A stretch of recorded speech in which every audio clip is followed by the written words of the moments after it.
નમસ્કાર, હું અશોક જીરાવાલા. આજે ફોગવાની અને સંયુક્ત સુરત શહેરના તમામ એસોસિએશનની એક જાહેર સભા મળી હતી.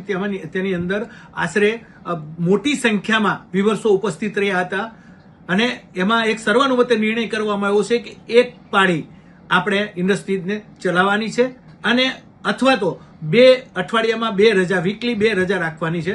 પણ કોઈપણ જગ્યાએ કોઈપણ 24 કલાક માટે જો વર્કર હોય તો એમની રોજગારીનું ધ્યાન પણ આપણે રાખવાનું છે, કારણ કે તો 24 કલાક તમે ચલાવો છો એનો પણ વિરોધ કરવાનો નથી. પણ આપણે અત્યારે યુદ્ધની પરિસ્થિતિની અંદર આપણે વેચાણ ઉપર પણ ધ્યાન આપવાનું છે અને ખરીદી ઉપર પણ ધ્યાન આપવાનું છે, જેથી કરીને ગ્લોબલી આપણા બિઝનેસને કોઈ પણ જાતનું નુકસાન ન થાય એના માટેની ખાસ આ સભાની અંદર ચર્ચાઓ થઈ છે અને સર્વાનુમતે એક સુરમાં એક જ અવાજે તમામ એસોસિએશનો સાથે મળીને આજે એક જાહેરાત કરવામાં આવી હતી કે એક પાળી ઇન્ડસ્ટ્રી બંધ રહેશે.